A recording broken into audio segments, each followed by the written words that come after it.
Olá, bom dia, boa tarde ou boa noite. Neste vídeo vamos conversar um pouco sobre a nossa 10ª lição aprendida. Há alguns anos a OMS, a Organização Mundial da Saúde, estava preocupada com o alto número de erros em cirurgias. Então, erros do tipo, em uma cirurgia de amputação, removia-se o membro errado.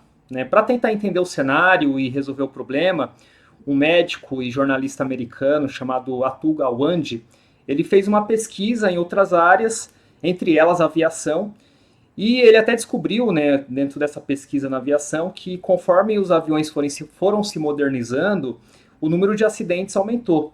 Porque por mais que o piloto fosse muito experiente, com tantas informações para monitorar durante o voo, com toda essa modernização e os instrumentos que vieram junto com ela, né, a modernização dos aviões, alguma coisa crítica acabava sendo esquecida, resultando em acidentes.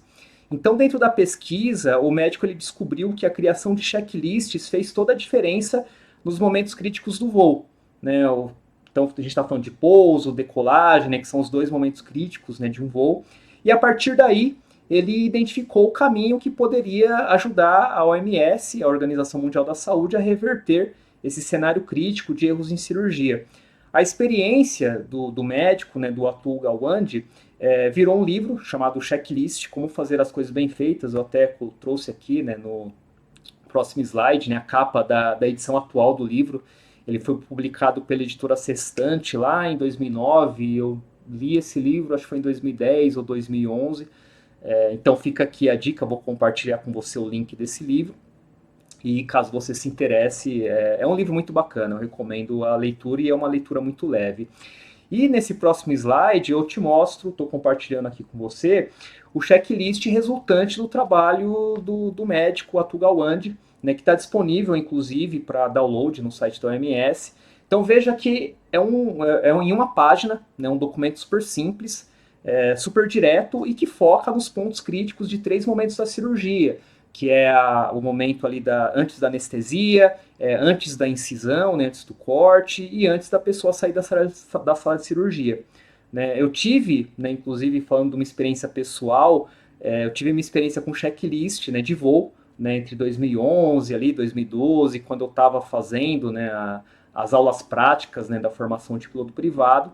Eu usava checklists, né, eu fiz algumas horas de voo no Aeroclube de Jundiaí. Então, tinha nesses eu tive essa experiência de ter contato com checklists, né, relacionados ali aos momentos do voo. Eu tenho fotos ali do checklist que a gente usava na época, né, eu já tinha, né, feito a leitura do livro, já interessado por aviação, enfim, então eu tirei as fotos, mas eu não encontrei essas fotos.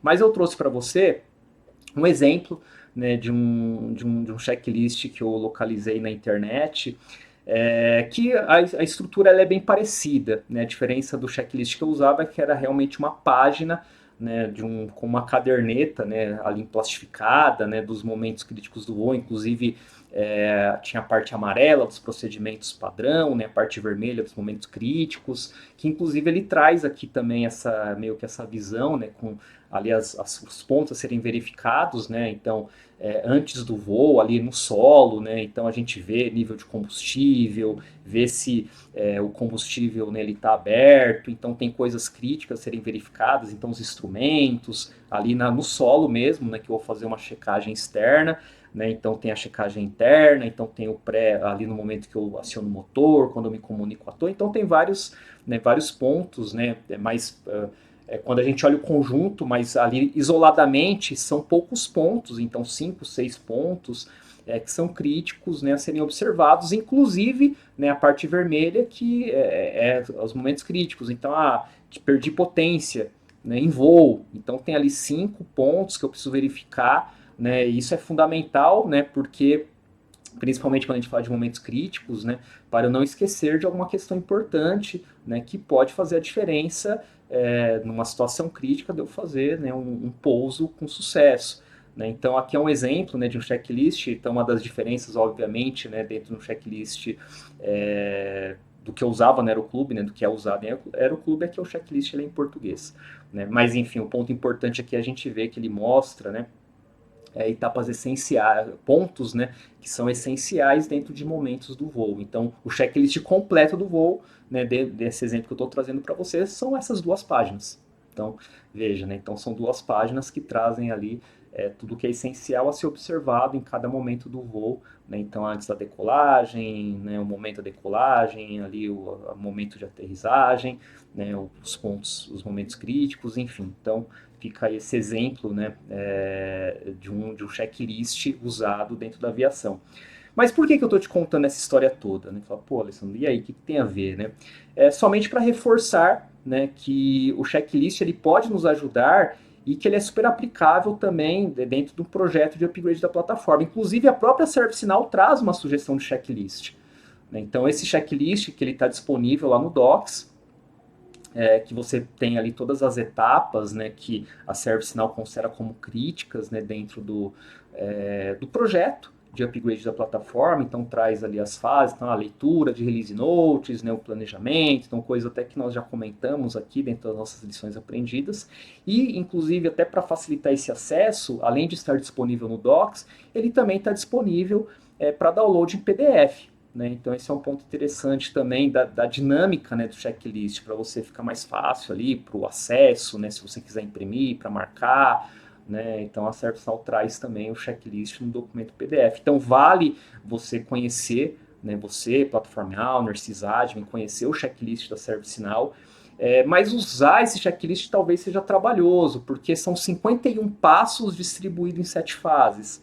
É fundamental nós, todas e todos nós, né, eu dei essa ênfase para Platform Owner, sysadmin, mas você, Scrum Master, você, pessoa implementadora, enfim, todas e todos nós que estamos, né, atuando em projetos desse tipo, é importante nós conhecermos esse checklist que a ServiceNow disponibiliza, mas talvez seja mais interessante criarmos o nosso próprio checklist, né? Porque esse checklist é um pouco complexo, né? Complexo no sentido de quantidade de etapas. Então são 51 passos, né, em 7 fases, talvez seja um pouco mais trabalhoso. Então você, até a partir desse checklist e a partir das suas experiências, a partir do que é crítico dentro da dinâmica de projetos na sua empresa, você pode criar o seu próprio checklist. E um ponto importante é que a ideia não é repetir atividades que já fazem parte do seu plano, que já estão sendo controladas ali numa outra ferramenta, no seu cronograma, por exemplo, mas você listar aquelas questões que são críticas e que fazem parte ali dos momentos finais, né, ou da semana que antecede ali o D0, que é o dia da migração efetivamente, da sua instância de produção. Então esse que a gente pode definir como D0, né, o dia que eu vou fazer a migração da instância de produção. Então, eu vou pegar aquelas atividades, né, que tem que acontecer uma semana antes, né, ou a partir de 15 dias antes. Então, focar naqueles detalhes que, se forem esquecidos, podem gerar um baita transtorno, um baita ruído. Né? Então, de repente, né, a gente está falando de pedir aprovação de hora extra para as pessoas que vão ter que fazer o acompanhamento, né, do upgrade, que vai rolar de madrugada, que vai rolar à noite, comunicação para as áreas que usam a plataforma, né, à noite, no momento da migração, então falar sobre o risco de disponibilidade, enfim, aquelas atividades que são críticas, que não podem ser esquecidas e que não estão ali necessariamente sendo cobertas dentro de um cronograma, sendo acompanhadas dentro do cronograma. Então, eu recomendo que você dialogue com a pessoa que atua como arquiteta da plataforma, a pessoa desenvolvedora, enfim, a galera que tem um olhar mais técnico, para falar também sobre a necessidade de ter um checklist técnico, porque pode ser também que tenha ali pontos técnicos que sejam importantes a serem considerados e que a galera vai querer listar, né, dentro desse checklist. Lembrando, né, que se já está previsto numa outra ferramenta, num outro local, então talvez não seja necessário. Até porque dependendo ali reforçando, né, talvez a reflexão sobre a necessidade do checklist, porque dependendo do número de customizações, pode ser necessário listar algumas etapas, né, de instalação de update set, que vão ter que ser realizadas após a migração de versão, pode ser que na dinâmica, né, das customizações, o checklist possa ajudar, né, estabelecendo ali o runbook, né, que enquanto dinâmica, né, de release da sua empresa, não tenha num outro local, não tenha numa outra forma, então pode ser que o checklist te ajude nesse sentido.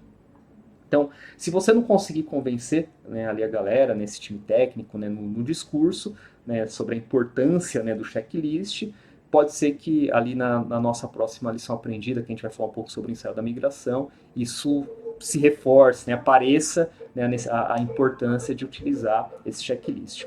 Bom, agradeço demais a sua audiência, espero que essa lição aprendida, né, que fala sobre a importância do checklist, você tenha se identificado com ela e que, de repente, ela possa te ajudar dentro do seu projeto de migração. Então, muito obrigado mais uma vez pela sua audiência e nos encontraremos no nosso próximo vídeo. Um abraço e até breve.